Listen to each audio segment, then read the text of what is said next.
Hello बच्चों, नीलकंठ पाठ के दूसरे भाग में आप सभी का फिर से स्वागत है।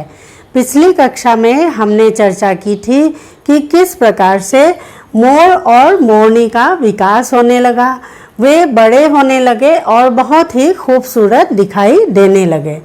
तो फिर आओ कहानी के पात्रों के चित्र की ओर देखते हुए हम आगे बढ़ते हैं।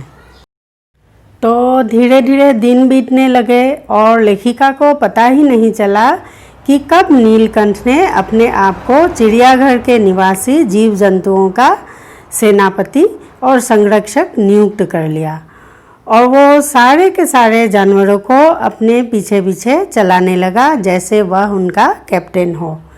सवेरे सवेरे वह सभी जानवरों को एकत्र करके उस ओर ले जाता जहाँ दाना दिया जाता है, और जब वे दाना खा रहे होते हैं तो घूम घूम कर मानो सबकी रखवाली करता रहता। अगर इनमें से कोई कुछ गड़बड़ करता है तो वह अपने तीखे चंचू प्रहार यानी चोंच के प्रहार से उसे दंड देने को दौड़ता। खरगोश के छोटे छोटे बच्चे जो शैतानी करते थे उनके कान पकड़कर ऊपर उठा लेता था और जब तक वे दर्द से चिल्लाते नहीं थे, आर्तक्रंदन नहीं करते, उन्हें अधर में लटकाए रखता। कभी कभी उसकी पैनी चोंच से खरगोश के बच्चों का कर्णभेद संस्कार हो जाता था, जैसे लोग कान छिदवाने के लिए जो पर्व मनाते हैं ना, वो। इसलिए वे कभी उसे क्रोधित होने का अवसर ही नहीं देते थे।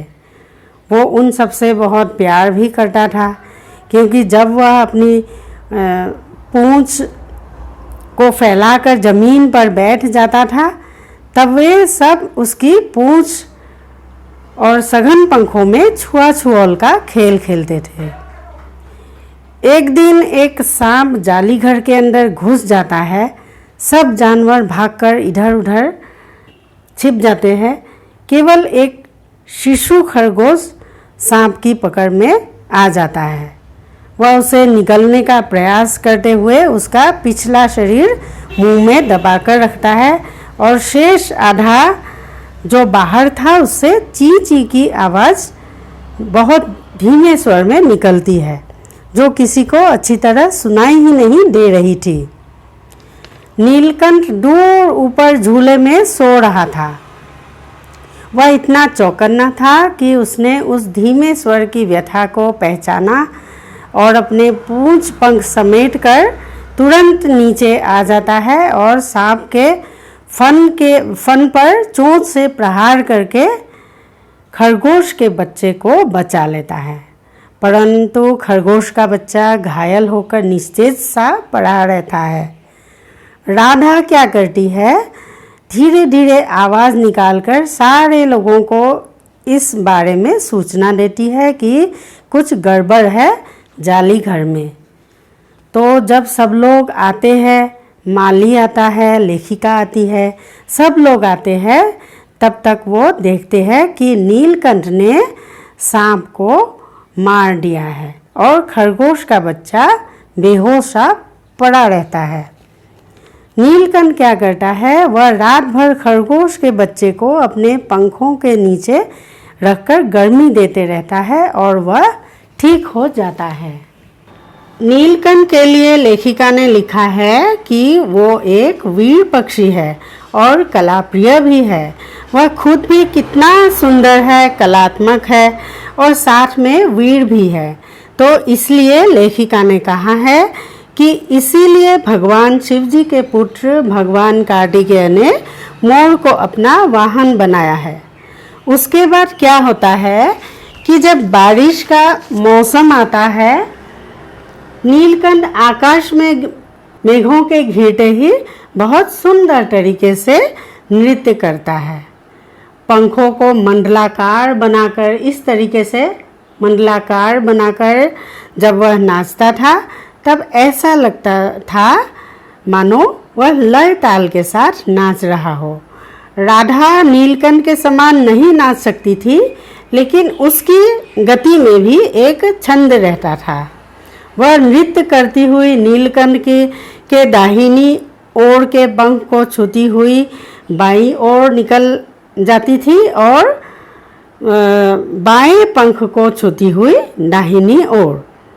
जैसे जैसे बारिश गिरते रहते वे दोनों बहुत सुंदर तरीके से नाचते रहते हैं।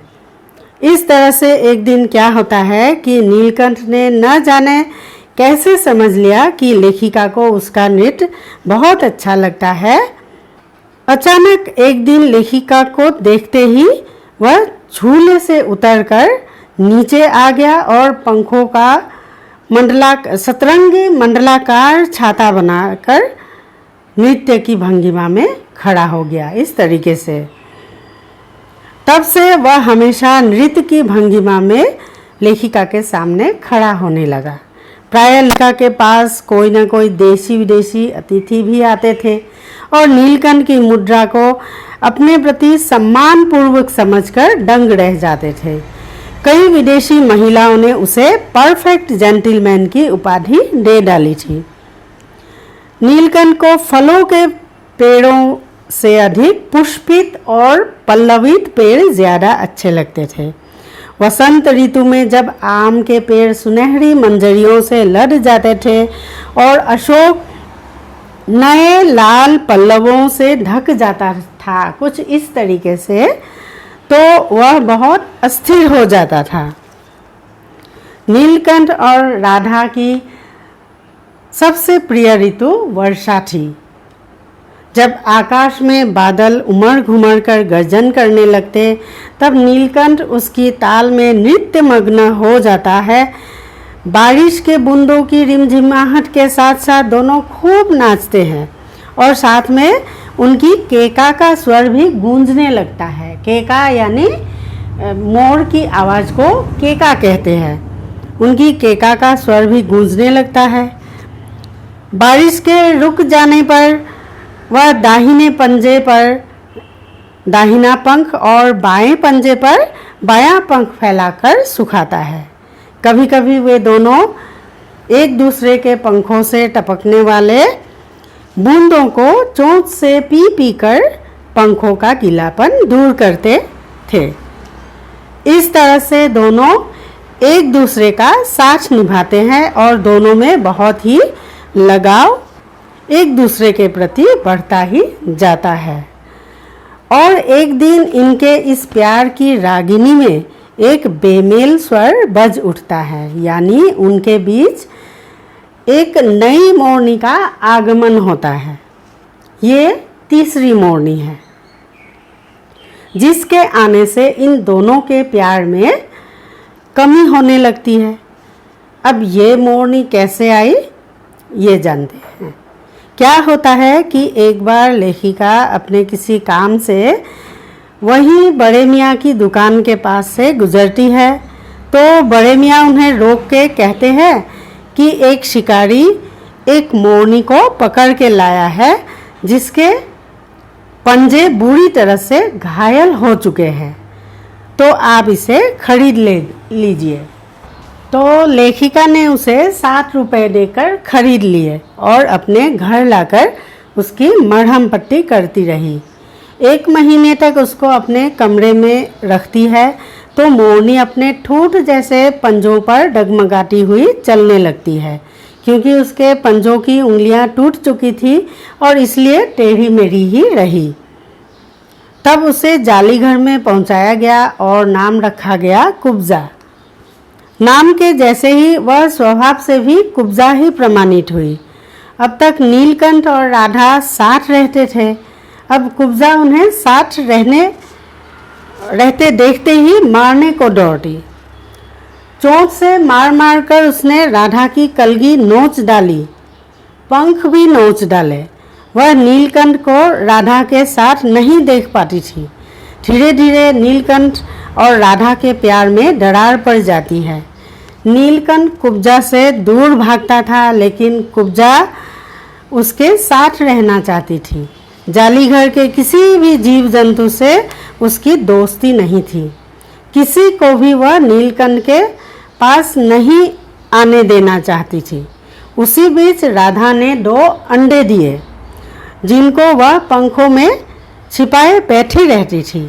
पता चलते ही कुब्जा ने चोंच मार मार कर अंडे फोड़ दिए, राधा को धकेल दिया और अपने ठूंठ जैसे पैरों से सब और छितरा दिए।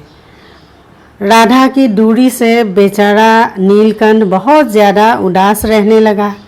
पहले क्या होता था कि जब लेखिका जाली घर के पास जाती थी तो नीलकंठ को पता चल जाता था कि लेखिका आई है और वह अपने पंखों को फैलाकर नाचने लगता था और उनके हथेली में रखे चने खाता था। लेकिन जब से राधा से दूर हो गया, कुब्जा के बीच आने के कारण वह लेखिका को देखकर नाचता तो था, लेकिन उसकी आँखों में शून्यता झलकती थी, यानी वो अकेला हो गया था और उसकी चाल में भी अकेलापन यानी एकाकीपन आ गया था। तो उसके बाद क्या हुआ कि वह कई बार जाली घर से भाग जाता था और आम की शाखाओं में छिपा रहता था, जहाँ से लेखिका ने उसे बहुत पुचकार कर नीचे उतारा था। एक बार तो वह बहुत दिनों तक खिड़की की शेड पर ही छिपा रहा। अब उसे कुछ भी अच्छा नहीं लगता था। इसी तरह लेखिका ने सोचा कि शायद कुछ महीने बीत जाएंगे तो सब कुछ ठीक हो जाएगा और सब में दोस्ती हो जाएगी, लेकिन ऐसा कुछ नहीं हुआ। और क्या हुआ कि राधा से दूर होने की वजह से नीलकंठ एक दिन मर गया। एक दिन जब लेखिका जाली घर में गई तो देखा कि वह जमीन पर बेहोश पड़ा हुआ था। जब लेखिका ने उसे पुकारा लेकिन कोई जवाब नहीं मिला तो उन्हें पता चला कि नीलकंठ मर चुका है। जब उसके शरीर को देखा गया तो उसमें कोई चोट का निशान नहीं मिला, तो पता चला कि राधा से दूर होने की वजह से वह मर चुका है। तो लेखिका ने उसे संगम में प्रवाहित कर दिया। उसके बाद राधा नीलकंठ का इंतजार करने लगी। वो उसे केका की ध्वनि से पुकारती रहती थी। कई बार ऐसा हुआ था कि पहले भी वो जाली घर से भाग गया था और वापस भी आया था, इसलिए वह द्वार पर दृष्टि लगाए इंतजार करती रहती थी। अब जो कुब्जा थी उसका तो स्वभाव ही कुछ अलग था। ये वैसे भी चिड़चिड़ी टाइप की मोरनी थी। वह शोरगुल करती हुई नीलकंठ को खोजने लगी। नीलकंठ को खोजने के लिए वह प्रायः जाली घर का दरवाज़ा खुलते ही बाहर निकल आती थी और आम, अशोक, कचनार आदि की शाखाओं में नीलकंठ को ढूंढती रहती थी। तो ये एक दिन पेड़ पर चढ़ के नीलकंठ को ढूंढ रही थी और जैसे ही वह नीचे उतरी तो लेखिका की जो अल्सेशियन कुतिया थी कजली, उसके सामने पड़ गई। अपने लड़ाकू स्वभाव के अनुसार उसने कजली को भी चोंच से प्रहार किया। तो कजली ने भी गुस्से में आके 2 दांत उसके गर्दन पे लगा दिए। इसकी वजह से कुब्जा की मृत्यु हो गई। और लेखिका कहती है कि राधा नीलकंठ के बिना बिल्कुल अकेली पड़ गई। आज भी ऐसा होता है कि आषाढ़ के मौसम में आकाश में जब घने बादल छा जाते हैं तो वह केका की आवाज़ करके नीलकंठ को पुकारती रहती है। नीलकंठ की यादों के साथ वो आज भी दुकेली है। वैसे तो वह अकेली है, लेकिन उसके साथ नीलकंठ की यादें होने के कारण वह दुकेली है। तो लेखिका ने अंत में लिखा है कि इन 3 पक्षियों के विशेष स्वभाव की वजह से उन्हें पक्षी स्वभाव का यानी जानवरों के नेचर का एक नया पहलू देखने को मिला। जानवरों में भी ऐसा होता है कि कोई किसी के साथ रहना चाहता है, कोई किसी के साथ नहीं रहना चाहता है। तो आज के इस पाठ में हमने नीलकंठ के बारे में बहुत सुंदर सी यह कहानी पढ़ी है, जो कि एक रेखाचित्र है। तो बच्चों, आशा है आप लोगों को आज का पाठ अच्छी तरह समझ में आ गया होगा। बहुत सारी शुभकामनाओं के साथ आज का पाठ यहीं पर समाप्त करती हूँ।